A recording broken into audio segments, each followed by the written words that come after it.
From the creeks of the Niger Delta, always speaking truth to power, she is being one of the loudest voices demanding justice, resource control, and political recognition for the South-South. During the Niger Delta struggle for recognition, she was in the trenches. This activist woman unapologetically fought for South-South relevance during the Goodluck Jonathan presidency, challenged the political mastication of Rivers State Governor Siminalayi Fubara by his godfather, Minister Nyesom Wike. What about the much talked about Niger Delta, or should we say South-South agenda? How have the leaders spent the federal allocations and internally generated revenues? Who should be held accountable? And as political calculation and power play inches towards 2027 with the alignment and realignment of political forces, what future lies ahead for Rivers, the South-South, and the Niger Delta dream? I am Eshomomo Imodu. This is Fireworks. We put them on the check.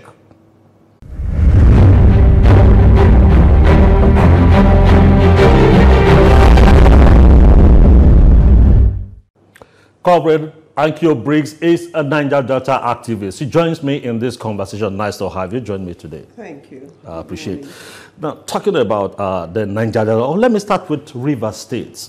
Congratulations, Siminalayi Fubara is back after 6 months suspension, state of emergency, and he has sorted the issues he had with his political godfather. Now, what is your take on this?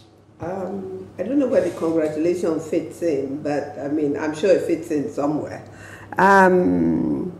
Well, two people, political associates.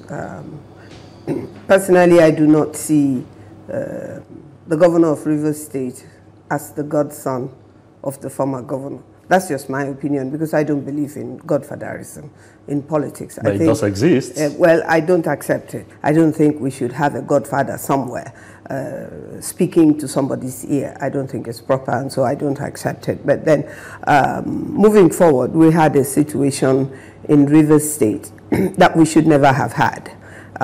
If truly politics is supposed to be service to the people, genuine service to the people, where you give the people what they deserve, not what you think they deserve or what you think that they want. Rivers State is a very peculiar state. Rivers State is a state that has many ethnic nationalities within it, and we're all equal. It doesn't matter the numbers we are, or how many local governments that the different people are in, but definitely we have a larger ethnic nationality, and then we have smaller ethnic nationalities, but that does not in any way, shape or form take away from the fact that when it comes to governance and what we all deserve in Rivers State, that is equal. We are all equal. So some are more equal than the others. No, I don't think so. The only difference is that some ethnic nationalities are larger than others, but that does not in any way politics is the game of numbers. Well, it depends how you're counting the numbers. In every way. It depends on how you're counting the numbers. It's not in every country across the world that you see elections held the way that elections are held in Nigeria, where people that if 300 people are registered, for instance, in a local government, in a unit or in a ward, and then 500 people are voting. I mean, I don't know how we come to that maths. It's just I'm just using the figures. Okay, let me take you out of this a bit and take you to something different, but still similar. Don't you think that Fubara wouldn't have emerged as governor if ex-governor Wike did not pick him? So there must have been some silent agreement. And so the face-off was because somebody, as he came in, decided to go against certain things they agreed. So that was the friction. Let me put it this way. We have a political dichotomy in Rivers State. Some people are denying it now, but it exists. It has always existed. We have upland and we have riverine people. The upland, since 1999, Dr. Peter Odili is from an upland local government area. He's not Equity. He's from a local government area. He governed for 8 years. we have Amechi that governed for 8 years, Upland and Ikwere. We then had Nyesom Wike that governed for another 8 years from Upland and from the Ikwere ethnic nationality. So the Ikwere ethnic nationality has governed for 16 years. And the Upland, including Dr. Peter Odili's 8 years. 24 years. And within that 24 years, there was no break. Yeah. We didn't have any riverine person.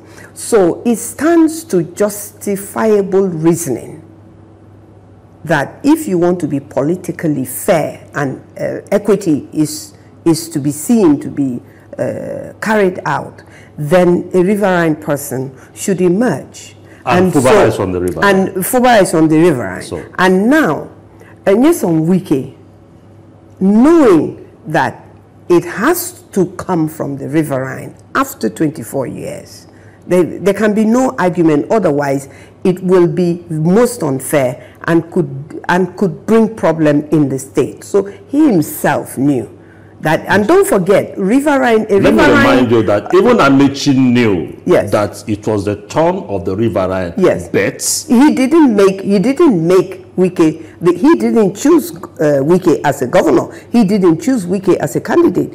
Patient Goodluck, the first lady, Jonathan's wife, chose Wike, and even the president himself did not say no. So if you look at it like that, then it was a riverine couple. Patience Goodluck is from River State.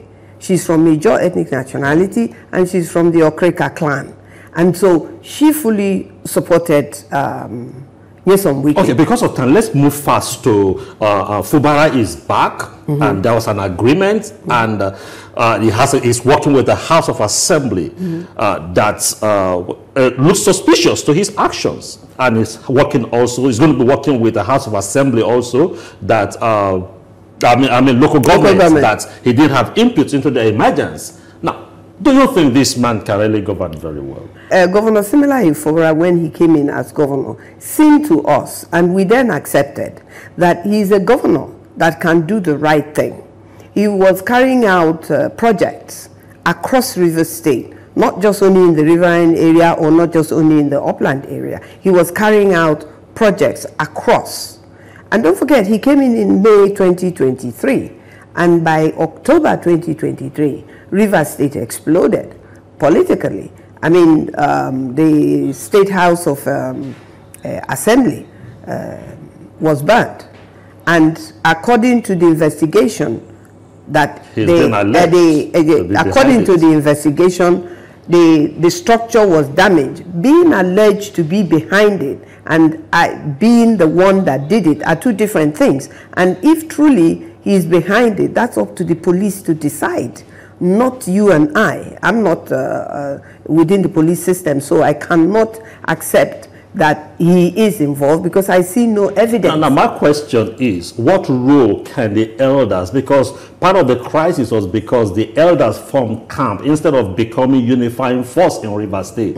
They now formed camps, right? The camp of Minister Wike, there was the camp of Governor Fubara. Now what role can these elders play? Can they come down from their high horses and can kind of align for River State, not for individuals? I don't think that the elders of River State are on their high horses. Don't forget, I mean, there is a group that clearly said right from the beginning that they support the Federal Capital Territory Minister. Well, if you're supporting the Federal Capital Territory Minister, you should support him in Abuja, because that's where he's functional. He's not functional in River State.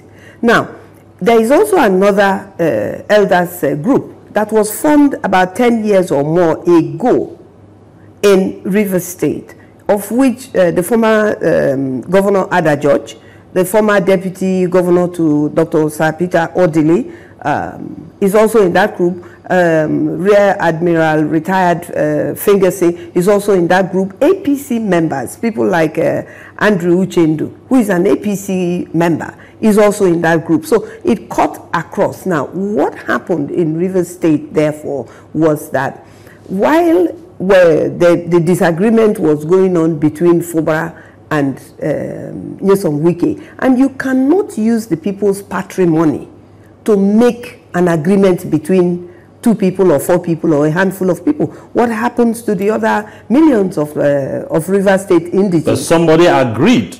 It doesn't matter. Look, in life, when you can agree on something and then find out that you can't work with what you have agreed with. And don't forget, you're not... You're no longer accountable. No, it's not true. If you agree with somebody, if I agree with you on something, and I'm using what does not 100% belong to me to make that agreement with you, that is the power to govern, the power to make decisions, the power to do projects in the state, and the power to decide how the money should be spent. Now, could it also be termed that somebody was desperate to become governor at all means, no matter the kind of agreement? No, it's not true, because the governor himself, similarly Ifobra himself, has said over and over again that he's not desperate to be governor. His words versus his action. No, it's not his words versus his action. It is his words as we know it, because he never, the people that decided, not as Nyesom Wike rightly said, that he picked him. So and he also said agreement is agreement. Agreement of what? What is the agreement, by the way? What exactly is the... Let's move What exactly is the agreement? This is what... No, Rivers, you see, we can't just accept agreement is agreement. What's the agreement? What is the... Rivers people have a right to know what the government owes Rivers people that responsibility to tell them what the agreement is. Both of them, not just Governor Simila Ifobra, both of them owe us the responsibility to tell us the agreement that they had that is tearing the state apart. What agreement did they have? Now, let's quickly jump into something similar also. Ahead of the 2027 alignment and realignment of forces. How do you see Rivers State wriggle out of these in the political calculation ahead? PDP, ADC, APC, Governor Fubara, Minister Wike, these are interested parties in this political game. And also maybe you and also the elders.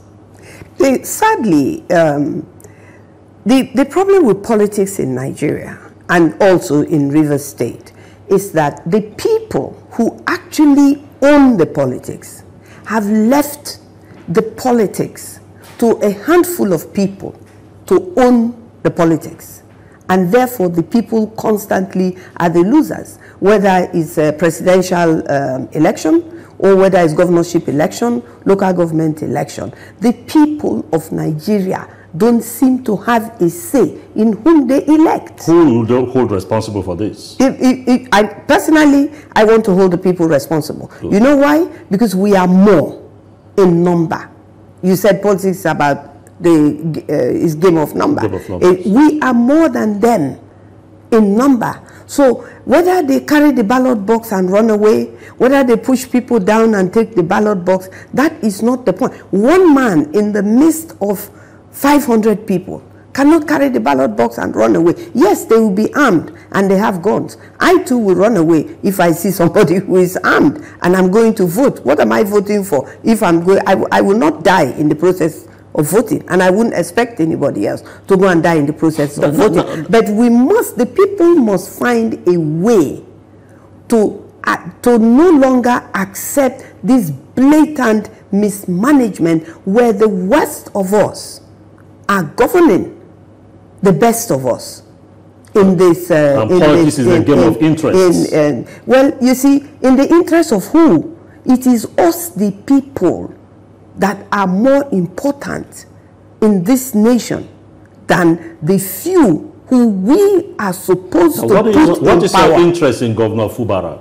My interest in Governor Fubara is that Governor Fubara should govern Rivers State as a Rivers son for all Rivers people of all ages, of all ethnic nationality. But because of the dichotomy and the injustice, look, you can't tell me that for 24 years that it is only people from the upland that are qualified to govern Rivers State. No, we have qualified people also in the riverine area. And we're saying, because we are different people in one state, let everybody be part of the process. I hate the word carried along. Nobody is carrying me along. I came to your studio. Nobody carried me. I came by myself. You know, so even if you make provisions for me to come to your studio, if I don't get into that movement of coming to your studio, I still won't be here. Mm. So the choice is mine. And so the truth of the matter, therefore, is that politicians must listen to what the people are saying. If the people are saying this is what we want, then that's what you give them, because supposedly so ahead of 2027 now, if the politicians say, the political godfathers say, okay, it's the turn of the riverine area, we know, but we're not going to present Fubara, we're going to present another candidate from the riverine area, will you come against that? If, see, for instance, Fubara is a human being. If he chooses not to run again, nobody is going to blame him. If they choose not to present him again. Who is they? Those who gave him the ticket. It can only work. It can only work if, number one, he doesn't want to work. After this break.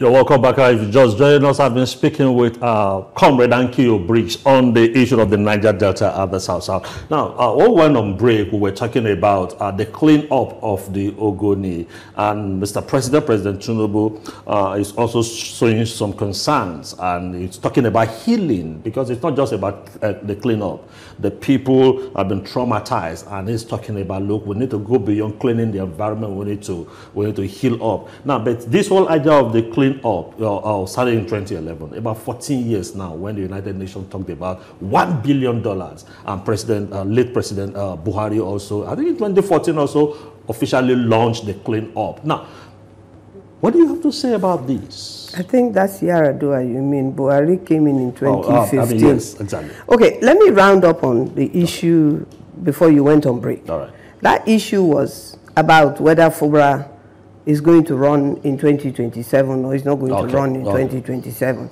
That's entirely, primarily up to Fubara. Because even if... And a party decision. And a party decision. I'm going there. And a party decision. He's still a member of the PDP political party. Unless by the time we leave here, he has decided to go to APC or ADC or whatever, which is possible in Nigeria. Because, the same party all the same parties. Everybody in APC was one time in PDP. Everybody in ADC now was one time APC or ADC.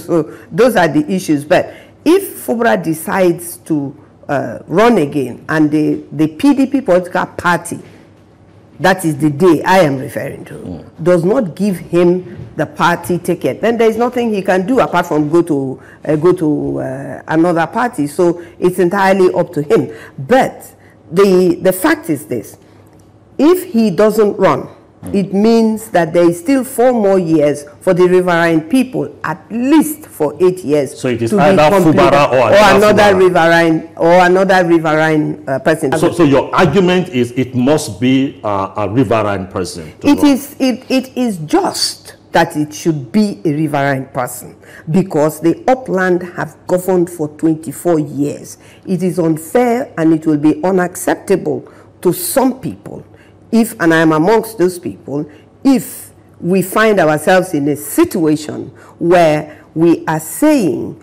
that what doesn't matter is that another riverine person should not do 4 years or another 4 years.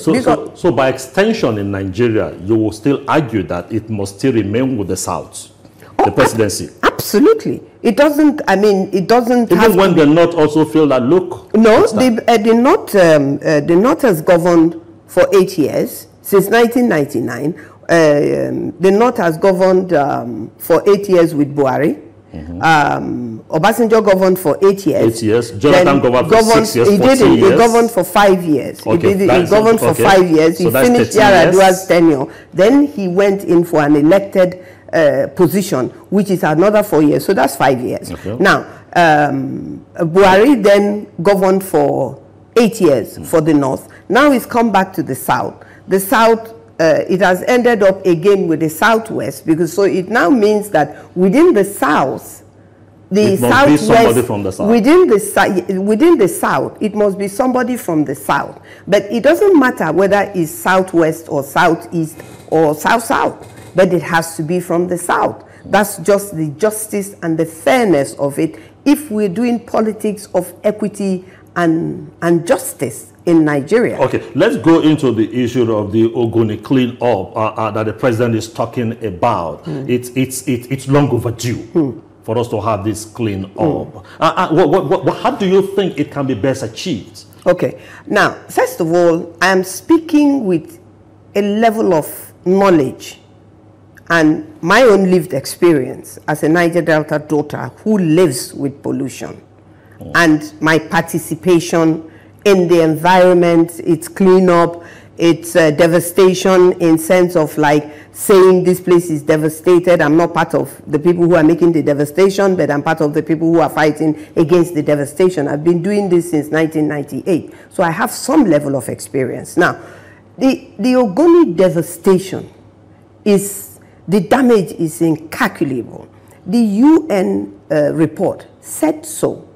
The Ogoni report can be a report of anywhere in the Niger Delta where there is spill. The Ogoni devastation was the entry point for UNEP that they used. But it could have been in Bayelsa, it could have been in Delta, it could have been in another part of River State. But all what we agree upon as a people who suffer devastation across the Niger Delta is that Ogoni is replicated in several places, in all over the places. So having agreed to that, the fact that the UNEP report came out almost 20 years ago now, the report is almost null and void. Why do I say that? From the time the report came out till now, there's still been spillages across the Niger Delta, even in Ogoni, in Egi, in Delta State, in Bayelsa State, in River State. Multiplied. So now what I'm saying is that the report as of that time is worse today than it was when the report was released. The number or quantity of benzene that ought to be legally in the drinking water of any people, as was found in Ogoni, is 300 times higher than is allowed by the World Health. I mean, that's UNEP report, not Niger Delta people's report. They said so. And then they put a cost of 1 billion naira to start with the process. Sorry, $1 billion. So now, that amount, even in itself, almost over 10 years, going to 15 or so, definitely the money would have increased. So, what has been delaying it? It is the lack of political will for the oil companies and the government, both federal government, the Ministry of Environment, the Ecological Ministry, everybody is involved. Even the state governments, with their limited powers, if you like. Could the Niger Delta people also be involved in stalling this cleanup? Vested interests? Vested interests, of course, in stalling it, yes. But the point is, the people who are suffering are still the people. So the ordinary man, the Ogoni man who lives in Ogoni with the pollution, nothing is being cleaned up. Nothing is being cleaned up. I am not from Ogoni, but Ogoni is in River State. And I'm saying to you that when you say clean up, we're even looking broader. We should not be myopic about the cleanup. The cleanup should be the cleanup of the Niger Delta. Now, the cleanup should be the cleanup of the Niger Delta. Yes. But they must start with Ogoni. Shutting down production, yes. Will that be a solution? Shouldn't we allow production because you need money to do the cleanup? No, because it is the production that is causing the pollution. You have to be able to do production in a way that you don't pollute the place in which you're producing. And that's why I said to you that the report, after that report, the pollution has not stopped. Let's quickly go to this other issue. Federal allocation to the South states, the Niger Delta states, internally generated revenue. Who should we hold accountable for how our money has been spent? We should hold political interests. And the political interest covers the governors of the Niger Delta. It covers the politicians of the Niger Delta, whether they are senators or House of Rep members or state assembly members or local government. How will you rate them? Yes. In terms of one clear word, they have failed us. In terms of one clear word. So ahead of 2027, what type of people should we be looking for? Oh, the right people. The right people. We cannot have a situation where the organic cleanup is supposed to be going on, and so far we're not seeing any cleanup. All right, thank you so much, comrade, for coming on my talk today. Thank you. And that is what time will permit us to take. So much to talk about, bedtime. And let's make it another opportunity. Next week on the same platform, Fireworks. I remain yours sincerely, Shoma Moimo. Just before you go back to the YouTube and check for previous episodes and get used to what we're doing here.